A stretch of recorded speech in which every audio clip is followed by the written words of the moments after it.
Tenemos la conferencia a cargo del director fundador de CELEI, el doctor Aldo Campo González, y la conferencia se llama Epistemología de la Educación Inclusiva, destrabar los dispositivos semióticos corporificados para producir otros mundos. El doctor Ocampo es chileno, teórico, ensayista y crítico educativo, director fundador del Centro de Estudios Latinoamericano de Educación Inclusiva CELEI, institución reconocida y con estudiantes con estatus asociativo a Claxo. Es el primer centro de investigación creado en ALAC y Chile para el estudio teórico y metodológico de la educación inclusiva. Es profesor de Epistemología de la Educación Inclusiva en la ENEL, Tuxtla, México, profesor invitado de la Maestría en Educación desde la Diversidad, impartido por la Universidad de Manizales, Colombia, director de Polifonía, revista de Educación Inclusiva, de publicación científica de CELEI, profesor de Educación General Básica, licenciado en Educación, postitulado en Psicopedagogía e Inclusión, magíster en Educación, mención Currículo y Evaluación, máster en Política Educativa, máster en Lingüística Aplicada, máster en Integración de Personas con Discapacidad y doctor en Ciencias de la Educación, aprobado sobresaliente por unanimidad con mención cum laude por la Universidad de Granada, España. Actualmente cursa el programa oficial de doctorado en Filosofía impartido por la Universidad de Granada, España. Es autor de 6 libros, capítulos de libros y actas científicas, así como más de 100 artículos entre el periodo 2009 y 2019. Ha impartido más de 80 conferencias magistrales y clases magistrales en casi toda Iberoamérica por invitación, gracias a sus escritos y publicaciones, para inaugurar congresos en España, Ecuador, México, Perú, Brasil, Colombia, Argentina y Chile, y Venezuela, entre otros. En julio del 2017, tras su participación como conferencista invitado al segundo encuentro de literatura infantil y juvenil, organizado por la Universidad Nacional del Chimborazo y en la Casa de la Cultura del Núcleo de Chimborazo, le fue otorgado el reconocimiento de Ciudadano Ilustre por el Distrito de Riobamba, Ecuador, por su trabajo sobre epistemología de la educación inclusiva, y así también por el municipio del Tambo, ciudad de Huancayo, en Perú, tras su participación como conferencista en el 6º Seminario Internacional de Investigación, Epistemología y Educación. En 2018, la Red Iberoamericana de Pedagogía, REDIPE, le otorgó el Premio Iberoamericano a la Investigación por la creación de la epistemología de la educación inclusiva, entregado en Ecuador. Cuenta con el reconocimiento otorgado por el Congreso de la República del Perú por su aporte a la cultura y a la educación en el año 2018. Doctor Ocampo, y además debo decir con mucho orgullo que fue mi director de tesis doctoral, de la cual estoy profundamente agradecida y honrada de haber sido su discípula. Doctor Ocampo, sin más que... Mil disculpas, muchas gracias Tati por esa presentación, por lo último que agregaste, que fue un proceso tan bonito en el que caminamos juntos. Y yo el día de hoy quiero pedirles disculpas a todos los colegas y a los participantes porque mi cámara está averiada, entonces solo voy a poder compartir la presentación. Les pido disculpas, pero es algo que no puedo manejar en esta oportunidad. Bueno, primero agradecer a la Universidad de las Américas por haber aceptado el reto de organizar en conjunto este segundo seminario, y a cada uno de los colegas que el día de ayer y el día de hoy nos han acompañado. Y como en CELEI valoramos mucho más la mística que el número de personas, que entiendo que a lo mejor el día de hoy las personas han tenido una agenda más ocupada o compromisos que atender, estamos muy contentos de todos los que hoy día nos reunimos. Bueno, antes de comenzar, yo voy a tratar de enunciar algo que a lo mejor ya he dicho en veces anteriores, pero me gustaría partir centrando esta presentación no en un carácter programático, ni en un carácter tampoco fijo, determinista, sino que fundamentalmente explorar algunos problemas que la educación inclusiva tiene y que comparte con lo que yo denomino son los campos sintagmáticos o campos que surgen en el marco de la supuesta posmodernidad, pero que tienen problemas fundamentales, como los tiene también el trabajo social, como los tiene también la psicopedagogía, la educación social, la educación especial y otros tantos campos de 2 o más palabras, que son los problemas de orden ontológico, epistémico, metodológico y morfológico. Y cabe advertir que en este campo de conocimiento, del que mucho se habla, del que sobreabundan congresos, papers, publicaciones, pero hay un gran círculo de reproducción para entender la educación inclusiva y se reproduce uno de sus principales fallos genealógicos, que es la travestización de la educación especial con lo inclusivo. Y quisiera advertir de manera teórica que una de sus primeras proximidades analíticas es que la educación especial no tiene tanta relación con la educación inclusiva como se nos ha hecho creer, especialmente desde el mundo iberoamericano, ¿no es verdad? Y el día de ayer la conferencia del doctor Roger Slee permitió entender que justamente la tónica habitual en la educación tiende a ser la exclusión. Entonces desde ahí vamos a intentar un poco trabajar el día de hoy. Lo primero es decir que cuando hablamos de educación especial, hablamos probablemente de una forma de inclusión, mientras que la inclusión no es necesariamente una forma de lo especial, es una estrategia de mayor alcance que tiene una fuerza ético, política y escultórica de la realidad que nos saca hacia otros mundos que muchas veces no conocemos y que al día de hoy no hemos visibilizado, ni siquiera hemos intuido. Y esta idea de educación inclusiva disociada de lo especial plantea el reto a nivel heurístico o teórico de actualizar todos los campos de las ciencias de la educación. Y esto nos permite a su vez entender que hay un retraso significativo desde las prácticas de investigación alojadas en lo educativo para dar respuesta a lo que Paula, el profesor Alfredo y la profesora Patricia mencionaban anteriormente, que tiene relación con la idea eh, de pensar otras formas del mundo actual. Y en esa lógica yo quisiera establecer que si la educación inclusiva no es educación especial, porque esta implicación nos remite al fallo genealógico que tiene, que hasta cuando surge este discurso había un gran movimiento de denuncia de personas, ¿no es verdad?, de padres de familia de personas con discapacidad. Y lo que más estaba estable, y ha estado estable siempre, son los argumentos de la educación especial, y producto que el campo de la educación inclusiva es un campo intenso, contingente, con múltiples intereses, y en el que hay múltiples influencias, ¿no es verdad?, pero no acciones teóricas consolidadas, se hizo este reemplazo casi inconsciente, y se develó en el actual discurso de lo inclusivo de mainstream una idea como un nuevo rostro de lo especial. En esta lógica, entonces, podríamos decir que si la educación inclusiva es una estrategia de mayor alcance, tendríamos que reconocer que la primera clave teórica que va a tener la educación inclusiva auténtica, escindida de la educación especial, ¿no es verdad?, es que trabaja sobre problemas y no sobre disciplina. Y esto es fundamental porque la investigación educativa tiende a trabajar mucho sobre disciplina y sobre problemas heredados por disciplina, pero en la educación inclusiva nos topamos que hay un modelo paradigmático que no existe y que por lo tanto hay múltiples problemas flexibles que entran en consideración. Y no puedo ampliar la presentación porque si no se va a pegar.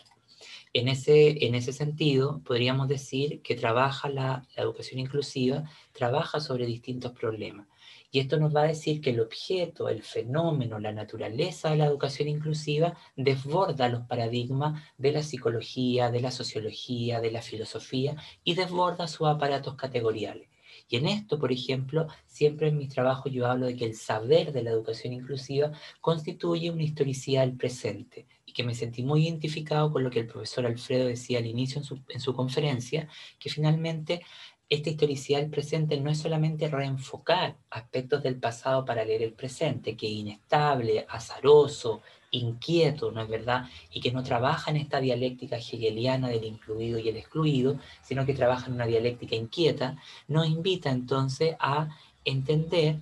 que necesitamos tener conceptos y categorías que nos permitan leer el presente.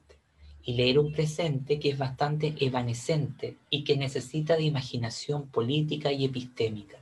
Y en este sentido, entonces, si el objeto de la educación inclusiva, que es un objeto fronterizo, ambivalente, de naturaleza postdisciplinar, no suscribe a los marcos disciplinarios de ninguna disciplina, porque los desborda, quiere decir entonces que es un objeto que viaja y se moviliza por distintos campos disciplinarios y produce un efecto de nomadismo epistémico y un diasporismo epistemológico. Un diasporismo porque salta, transita, se mueve, cambia, disloca, pero también nos lleva hacia una comprensión diaspórica de que hay un fenómeno, un conjunto de ideas que están repartidas, diseminadas,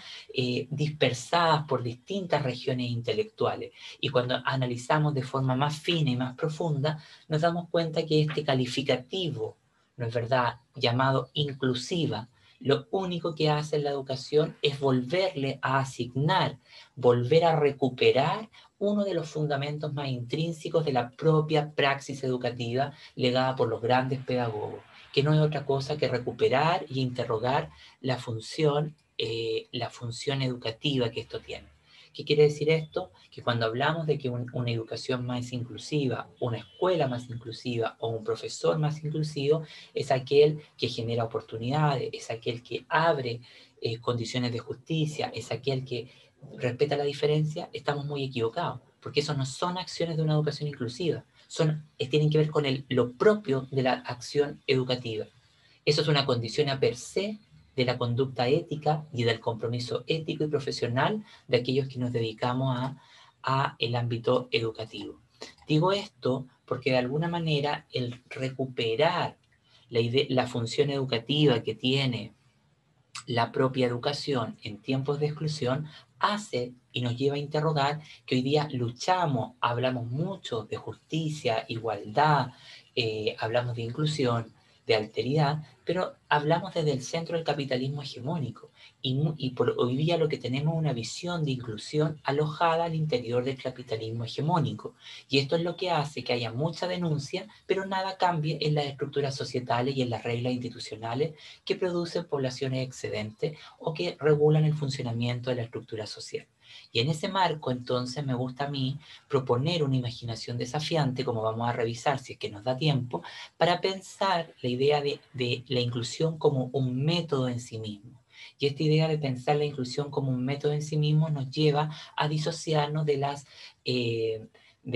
formas canónicas, de los pasos a pasos que las metodologías de investigación nos plantean, y habría entonces que entender a la inclusión como fenómeno y campo, ¿no es verdad?, y a la educación inclusiva como circunscripción intelectual, ¿no es verdad?, como una estrategia analítica para pensar los problemas del sistema mundo o los problemas de los sistemas guión mundo. Y en esto entonces emerge el gran reto que si la educación inclusiva trabaja para destrabar opresiones y dominaciones que a juicio de Iris Marion Jung, en este maravilloso texto de las políticas y diferencia, publicado en el año 2002, ella nos dice con claridad, ¿no es verdad?, que las opresiones y las dominaciones son frenos al autodesarrollo y a la autoconstitución. No es que hay otro más poderoso que me oprime, nos oprimimos entre nosotros, en un plano relacional, vincular, multinivel. Y en esta lógica, entonces lo que necesitamos entender es que el saber disponibilizado en el mundo académico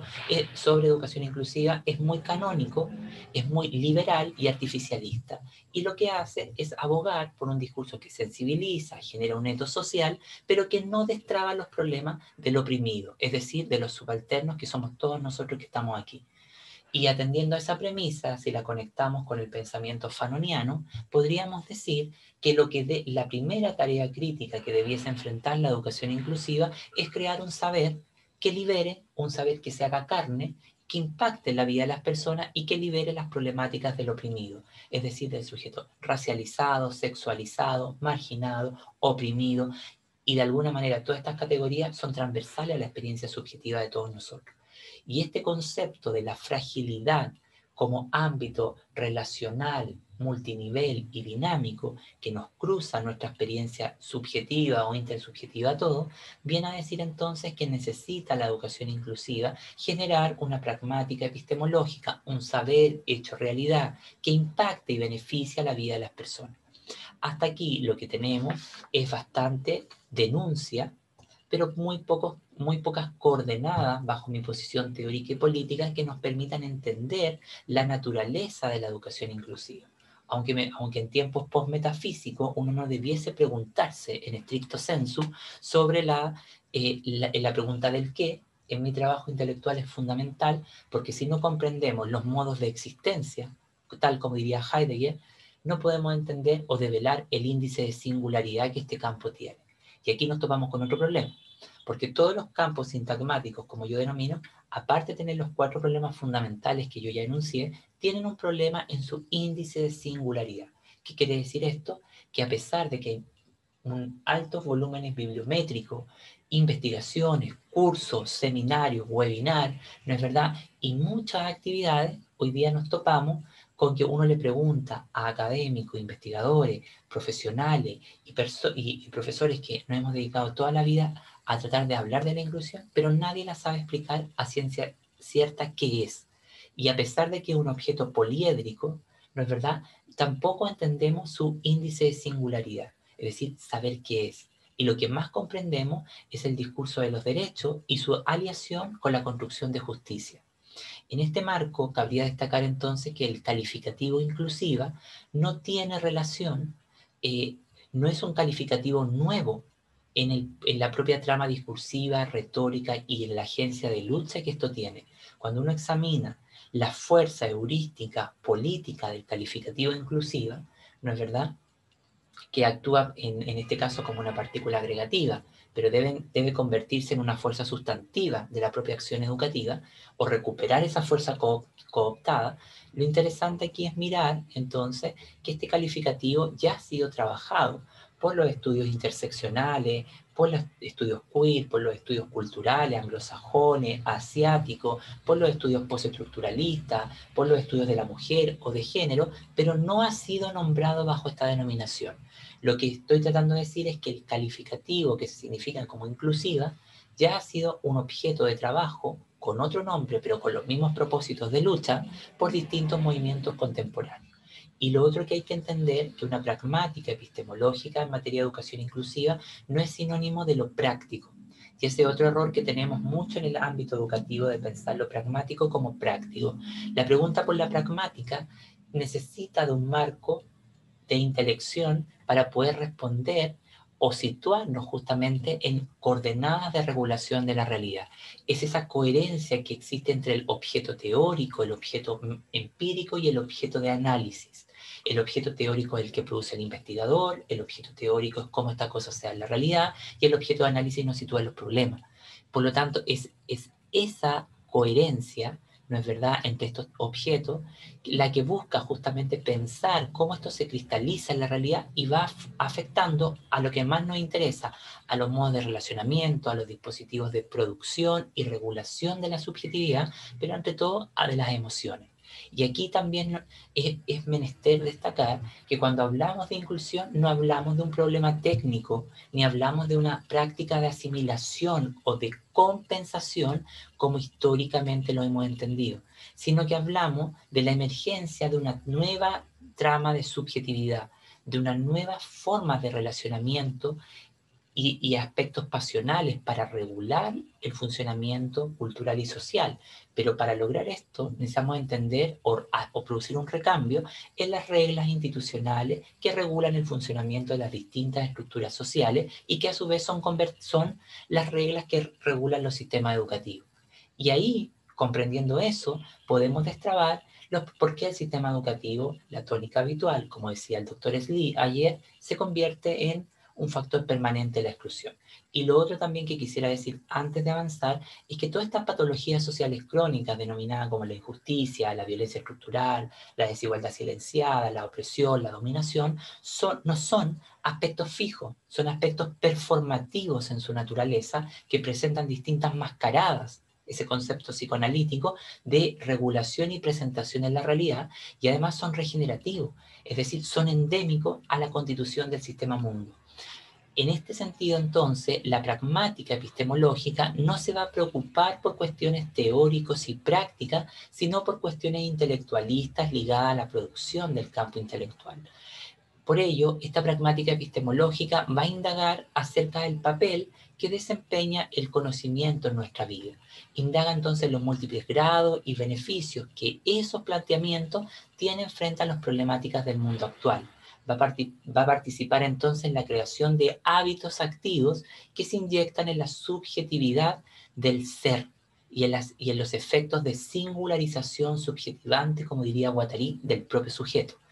Por lo tanto, una pragmática epistemológica en materia de educación inclusiva debe liberar las problemáticas de la zona imaginaria o de las interseccionalidades multiposicionadas de la zona del no ser. Esto quiere decir una concepción pragmática va a beneficiar a la función del pensamiento para guiar y orientar la acción en beneficio de resguardar la experiencia social de múltiples sujetos que son marginados, oprimidos y obviamente significados, como nos decía la profesora Patricia, como sujeto poco válido en la trama social. Y esto también es porque la inclusión en esta abducción que tiene, ¿no es verdad? Y en esta confusión que trabaja, según Opperman, por cadena de herencia y que genera un efecto mimético, una mímesis heurística, en la que se parodia el modelo de lo especial, pero con nuevas problemáticas, nos lleva entonces a reconocer que la educación inclusiva tiene varias claves heurísticas. Yo he identificado por lo menos 50, pero hoy día, hasta que ese texto no esté publicado, voy a mencionar solo 10. La primera clave heurística es la que yo ya decía, la educación inclusiva trabaja sobre problemas, no sobre disciplina. La segunda es que la educación inclusiva reafirma una conciencia ética diferencial. Y aquí cabría entonces recuperar que, tal como mencionaba Paula en su conferencia, es que la política ontológica de la educación inclusiva no se basa en la defectología, ni se reduce a la discapacidad, ni tiene un halo esencialista, sino que más bien tiene un poderoso,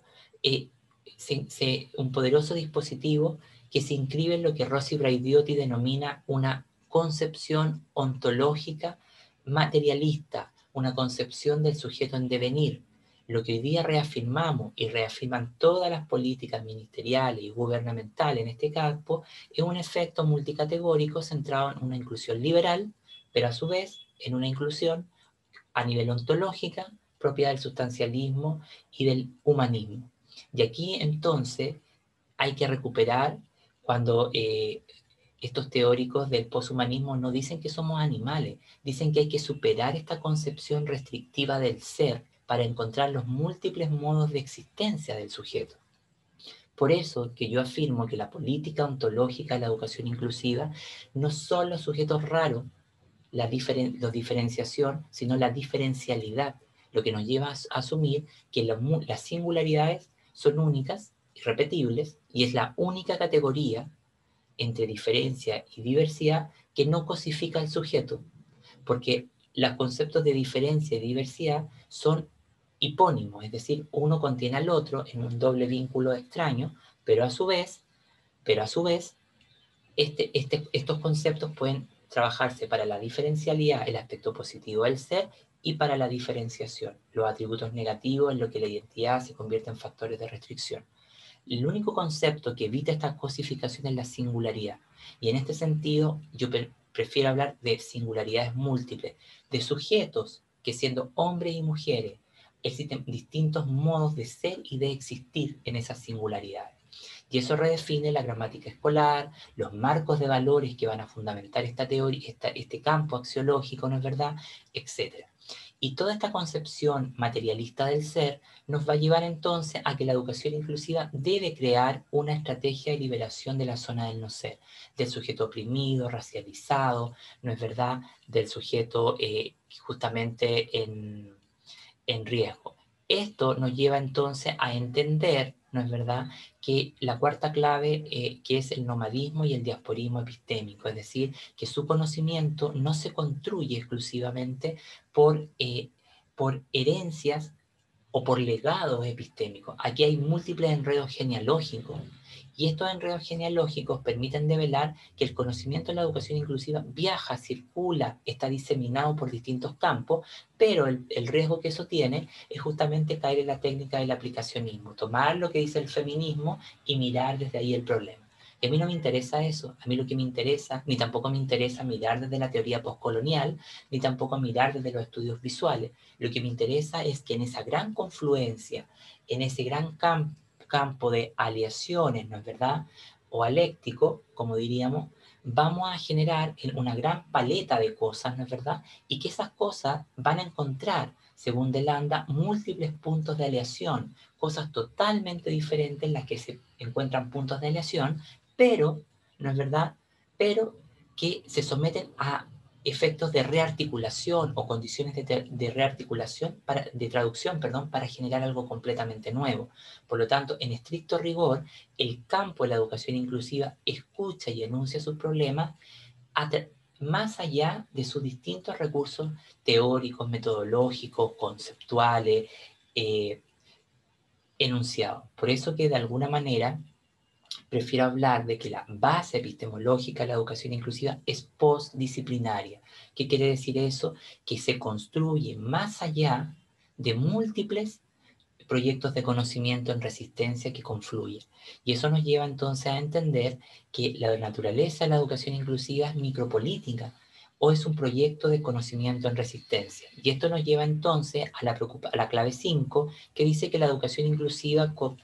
configura un poderoso ensamblaje y que acontece en una compleja espacialidad de relaciones exteriores. De aquí la exterioridad yo no la ocupo como Dussel, que es todo aquello que queda por fuera de la modernidad, ¿verdad? Sino que la ocupo en términos de Gilles Deleuze o de Manuel de Landa o de Mauricio Lazarato, cuando uno se enfrenta a estos campos en el que convergen múltiples cosas que circulan en una gran icidad o entidad, pero que no están entrelazadas, no hay nudo, sino que hay solamente hay una gran entidad, y al estar esa entidad necesita justamente de buscar puntos de lesión entre recursos completamente diferentes. Por lo tanto, podríamos afirmar que el campo de la educación inclusiva, antes de llegar a ser postdisciplinar, pasa por múltiples convergencias que parten desde los campos interdisciplinares, extradisciplinares e incluso antidisciplinares. Esto nos va a decir entonces que la clave 6 reafirma que la educación inclusiva va a generar un diálogo experimental entre diversos proyectos de conocimiento en resistencia,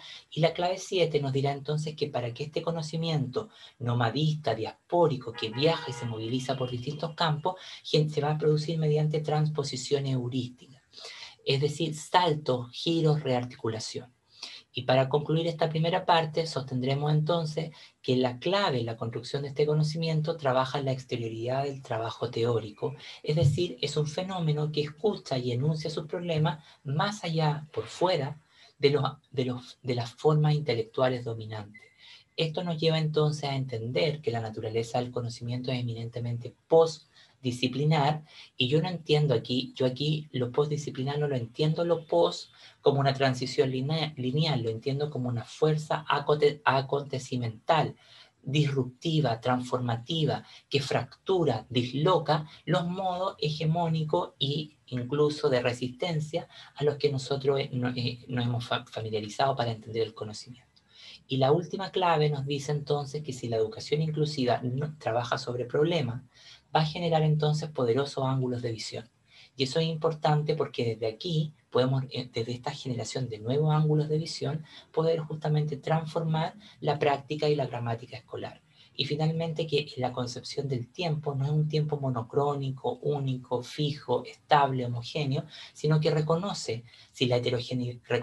heterogeneidad del espacio se basa en las multiplicidades de singularidades. Lo correcto es que la concepción del tiempo es múltiples tiempos heterogéneos entrecruzados o temporalidades llamadas heterocronías, es decir, tiempo que en la misma práctica educativa hay distintas temporalidades.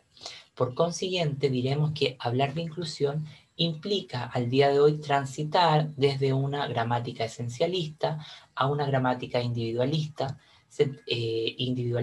centrada justamente en la deficiencia, en la patología, en la imposibilidad, ¿verdad? a una centrada en el centro crítico de la multiplicidad. Y aquí hay un efecto importante, porque cuando hace mucho tiempo yo me pregunté cuáles eran los conceptos epistemológicos de la educación inclusiva y dónde estaba su génesis, no aparecen ligados ni a lo especial ni a lo educativo, aparecen ligados al... Todos surgen del concepto de la multiplicidad, conceptos como otredad, alteridad, diversidad, diferencia, singularidad, heterogeneidad y tantos otros conceptos surgen de la base del propio concepto centrocrítico heurístico que designa la multiplicidad. Y esta es una multiplicidad dinámica, aléctica y nos lleva entonces a entender que la siguiente característica es que construye un nuevo estilo de subjetividad y modos de relacionamiento, afectividades, ¿no es verdad?, que van a beneficiar lo que Maldonado denomina eventos raros, situaciones no imaginadas, no proyectadas aún por a nivel simbólico, intelectual. Y esto genera a su vez un nuevo régimen escópico. ¿Qué quiere decir esto? Una nueva forma de mirar las imágenes que se producen. La retórica visual de la educación inclusiva es una retórica que colinda con la gran matriz esencialista individualista y produce, por eso que produce un efecto de simplificación. Y esto hace que este efecto de simplificación se corporifique, como diría Guattari, en las personas y en su subjetividad. ¿Y cuáles son esas imágenes o esa retórica visual que se corporifica de forma más rápida y accesible para que este discurso sea efectivo a nivel liberal? Es en los sujetos con discapacidad, en los sujetos denominados con las anormales, en los grupos vulnerables, es decir, todas categorías que reproducen un efecto de asimilación y un problema técnico de compensación y que buscan incluir a través de las desigualdades. Afirmar que la educación inclusiva no se reduce a la discapacidad no es negar la discapacidad, es liberar a la discapacidad de un efecto que pocas herramientas en la estructura social les benefician. ¿No es verdad? Y hay que pensar, además, eso nos lleva a pensar otra cosa interesante. ¿Cuál es esa otra cosa interesante? Que la retórica visual y las imágenes que se plantean en este campo deben entender que la inclusión como fenómeno se construye en un poderoso y un complejo lazo de intermediación entre lo estructural y lo micropráctico. La educación inclusiva, si bien es un fenómeno estructural,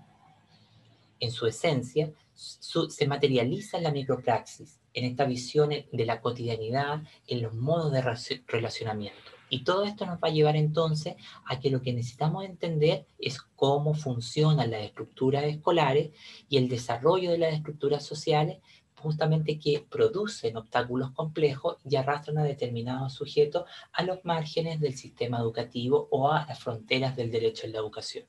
En esta lógica, lo que hoy día la investigación ha sido incapaz de decirnos, es decir, cómo funcionan estas patologías sociales como la exclusión, la dominación y la opresión. Hay una explicación muy universalista que actúa en términos de una gran tecnología de regulación, pero no una comprensión sobre la mecánica constitutiva, multiaxial, multinivel y situacional con la que va a operar en distintas colectividades. Y ahí la interseccionalidad estructural y política nos da luces para poder destrabar este problema.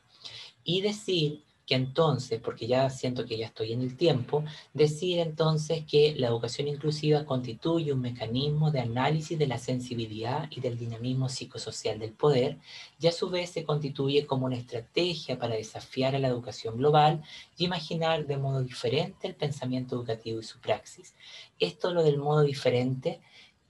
todas las propuestas educativas apelan al cambio, pero ese cambio está atrapado en una gran matriz de justamente de una transformación institucional. Y lo que necesitamos justamente es pensar sistemas no alternativos, sino alterativos de la producción social y educativa. Y en esto, entonces, sostendremos que la inclusión es un poderoso tropo de imaginación epistémica y política que desafía al mundo y a los procesos de escolarización. Finalmente, sostendré que se propone ofrecer nuevas formas para entender la opresión, la dominación, la exclusión, el racismo, que afectan al mundo infrapsíquico y a la subjetividad de las personas. Nosotros, ante la inclusión, más que tener esta buena práctica o estas buenas intenciones, debemos preguntarnos qué hace la inclusión a nivel del mundo psíquico de las personas. ¿Qué es lo que produce realmente? Y Paula traía a colación un libro que yo amé cuando conocí a la profesora Kaplan, que es La inclusión como posibilidad,